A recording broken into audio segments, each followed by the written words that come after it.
Hey guys, Joe from J&M Concrete here. This week we're working on my house. We're gonna do some everything in the front yard. We're just redoing driveway, porches, the whole 9 yards. Work got a little slow, so we needed to fill in the gap with something important, and doing the front of the house is gonna fill that in. And so stick around for the tear out, the prep, my favorite part, the pour. We're gonna stamp a few things. See you then, guys. Bye bye. This is in front of our house. This is before the project starts.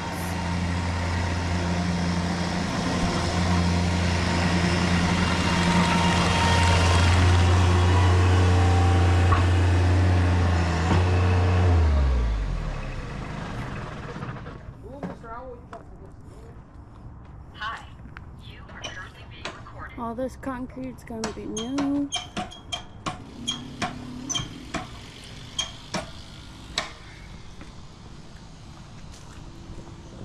Alright, here we go, the beginning. Don't forget ears.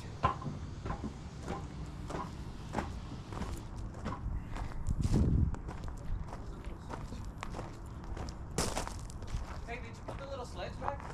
Yes.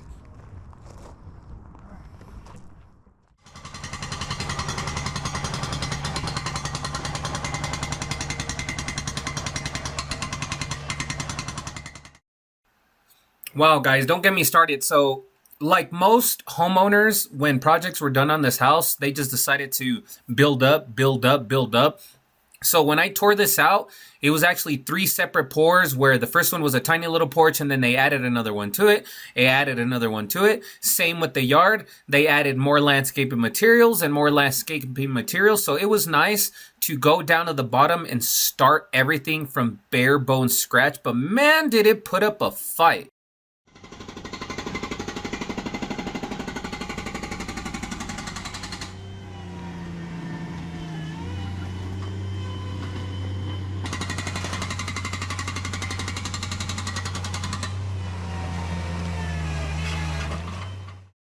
When we bought this house back in December of 2024, my biggest irk, I guess, was the condition of the concrete. All the concrete on the property, besides the foundation, was terrible. The driveway was bad. The garage was bad, which we still have to do.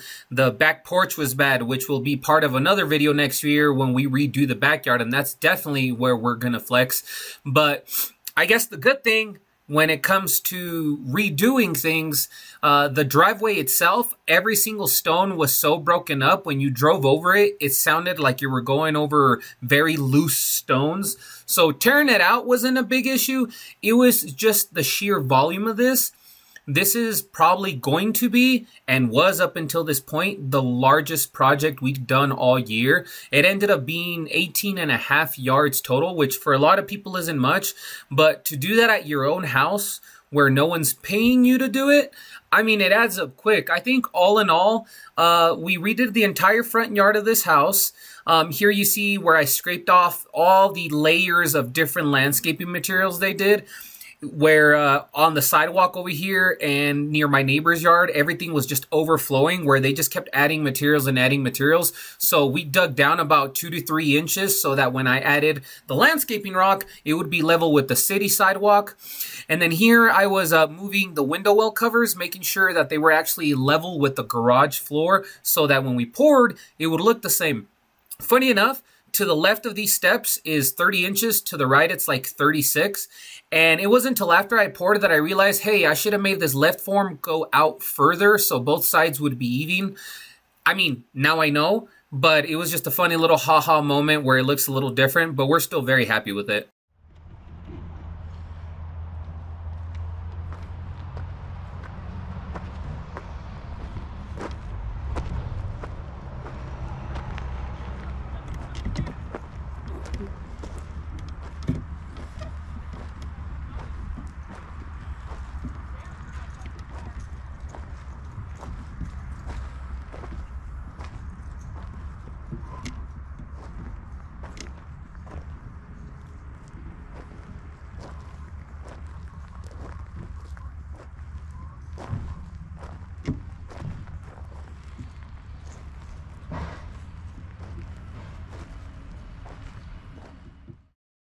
originally we had planned to do everything in one large pour, but as things went on, I started to realize, you know what, let's prep these steps by themselves so that we can handle them just separately, because we're going to have a large landscape stamp that goes in the front. It takes like 3 people to move it, and we didn't want to be doing that while dealing with the driveway and the sidewalk going around. So we got this all ready to pour. Like I said, to the left of the doorway looks smaller than to the right, and that is the case because it never occurred to me, hey, to the left, just have it go out further, because I was trying to cover these little pop-outs from the foundation because I didn't want to have to redo the walls too much after we poured. But it never clicked to me, hey, push that left form further left, and then it'll be even with the right. But either way, once we have a sidewalk going from here out to the street, and we have like a little flower pot to the right of our front door, we should be fine. And here we added a sidewalk around because I always like walking around, keep an eye on the house, checking on little bits and pieces, so I wanted access.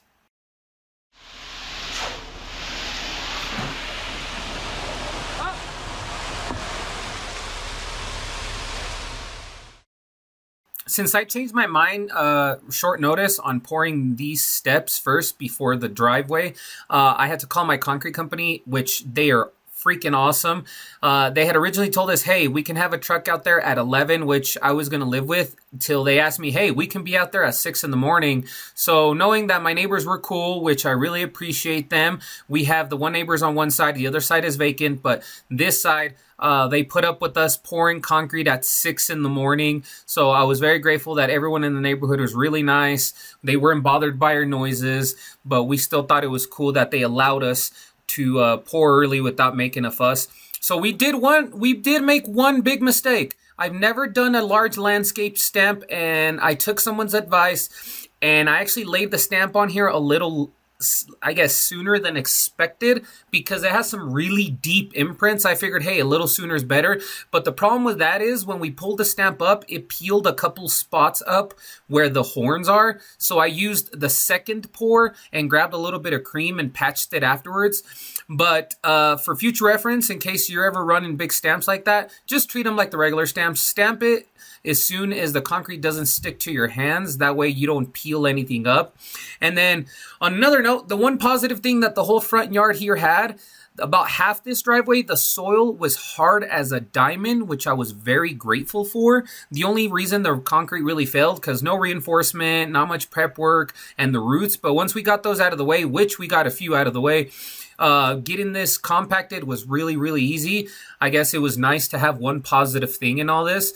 And then as for the rebar, we went through about 3 bundles worth. I mean, I was going to pour this just like I pour my customers, practice what you preach. That's the way I usually like doing things. But up until this point, everything was pretty good.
So if you guys see right here where that red tape is up against those steps, in that little corner, in the previous porch, there was some sort of little creature that was living under there. So after we framed this the first day, it took us 2 days to get it ready.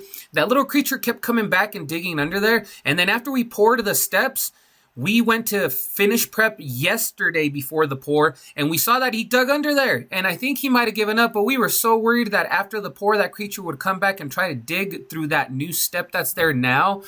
So I was a little concerned. But apart from that, everything went really well. It was near the end of the driveway here where I started thinking we were going to run out because the truck started crackling a little bit. But we had enough concrete. And then the color that we poured here was called light plum. I said, you know what? If it's going to hurt my pocketbook and I'm going to spend some money, let's have something that stands out, that's unique, that people will know, hey, that's the concrete guy's house.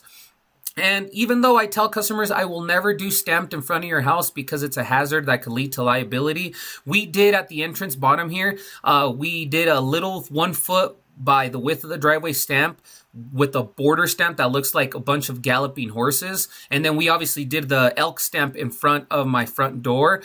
But all in all, everything went as expected. Over there, that little pink container in the back over there, that part of the garage is actually 2 inches lower than the driveway where we framed it because it's sunk. So sometime next year when the garage comes up, we're going to be able to tear out the garage and then just pour it to the level of the driveway that it is now instead of having to take out part of the driveway. But the pour went amazing. We're very happy. It was very expensive, but we're glad we finally have a front of the house that's acceptable to the neighborhood which we live in.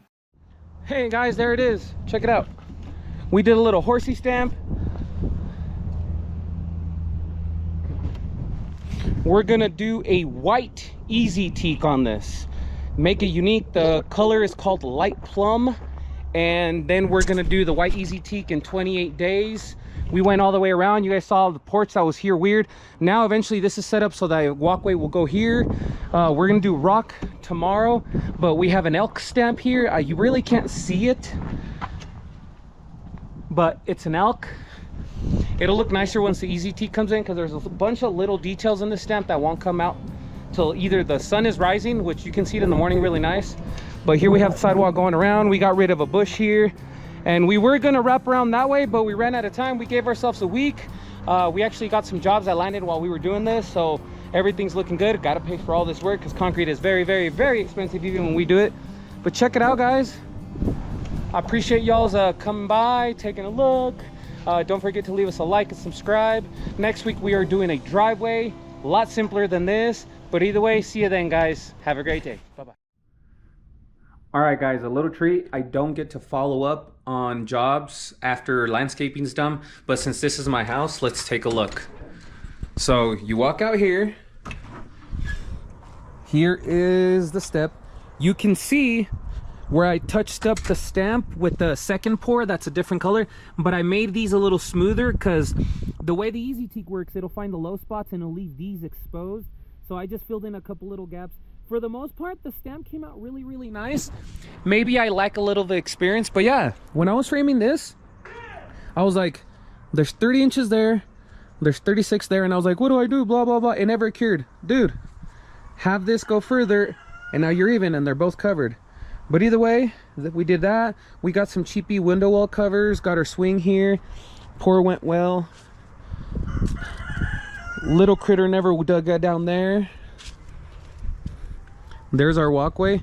We still want to paint the house, hundreds of things. I really think that we got our front yard back to a minimum standard versus to an upgraded standard. After this, I eventually want that walkway going down and then like a nice little statue. But we have some nice rocks. So what I am gonna do, since I have to seal this, oh yeah, check this out. This is what I was trying to say. If you see here, there's a, this is higher than this because this sunk. So when we do the garage, we'll bring it up to the right level and adjust the garage door. We finally have a pipe going under here, going that way. The one wonky thing here is there's 3 levels. There's the garage level there, this going here, and then since this is higher and that over there is lower, it does this and this. So right here when you walk, you can kind of feel it. But it came out really nice. Did all our joints. I did saw cut some joints. Shout out to Bobby Grubb on Grub Mud. he did a video about joints. I'll say one thing, both the types of joints have their benefits. I was able to do this one later. That's the benefit of a saw joint, but the tool joints make sure that if it does crack, I catch it as soon as the concrete's poured. So there's benefits to both. Technically speaking, saw cut is better, but visually speaking, I sometimes like the tooled ones better. I don't know, there's no wrong answer or right answer in my opinion. I mean, you're not going to tool joint a 100,000 square foot floor, and you're not going to saw cut a 2-yard sidewalk. But here's the little horsies again. You guys can see them a little better. Check that out. Now we have an acceptable front of the yard. But what I was saying earlier, if I'm gonna seal this, I'm actually gonna do a wet look sealer that doesn't leave a film, because I kind of don't like that the rock and the concrete are kind of the same color, and since I have to seal it, I want this to pop a little bit more. So that's what we're gonna end up doing. But no, as you can see here now, the rocks are to the level of the sidewalk. They're not washing over. And then if in the front of the house, we'll have some nice steps. I think we're gonna end up doing some floating steps, which I don't sell the customers because that little lip that protrudes can be susceptible to damage through freeze thaw cycles. But there it is, guys. Also, I have timbers there now, so we're not making a mess in our neighbor's yard. I mean, it's definitely a much more acceptable front of the house compared to where we were before, where our house was kind of ghetto. Just saying. But yeah, guys, here's my place. Eventually we'll go from there, continue that way, do the backyard and the garage. But as everyone knows, you know, everything costs money and it takes some time to save up.